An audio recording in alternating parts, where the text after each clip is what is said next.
and I love that you brought this up. I really do. And again, like, I do not want to sound pessimistic. Like, I'm an optimist, but I'm a realist.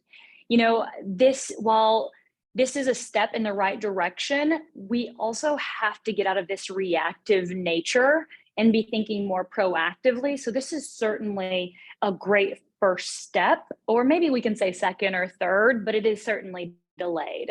When you talk about the shift, though, specifically within the White House strategy, talking about this like shared responsibility model, I do think that it is the right direction.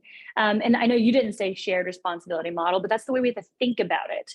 Because going back to the conversation we had just a little bit ago about having the right tools, then it is the responsibility of the market to build what our customers need. What is the demand? And also to ensure that there's a liability and understanding that I need to be to build a tool that is secure. I'm not going to introduce new vulnerabilities into my customers' environment.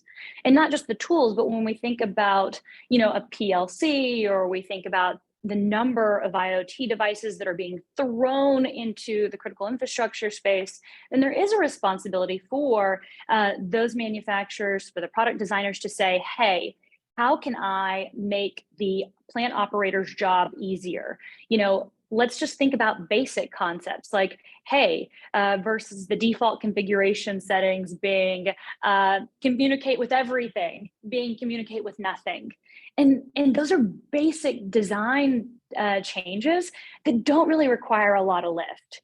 And so when we talk about this shift, I think that it is certainly in the right direction. And I think that it forces industry to have and when I say industry, then I'm gonna flip the way I'm using it a little bit. I mean, like your OG&Es, your Duke Energies, your Southern companies, to have a little bit more of an upper hand. They're able to say, hey, we've got to get a better grasp. We've got to reduce some of the workload of our workforce. Vendor, this is your responsibility. So these are the requirements I have.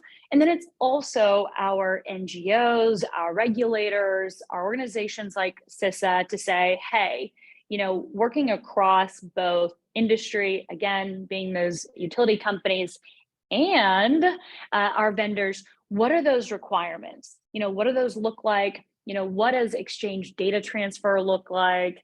What does access management look like? And so, yes, I think this is a phenomenal new model. I think that it's the direction that we needed to go. Yeah, absolutely.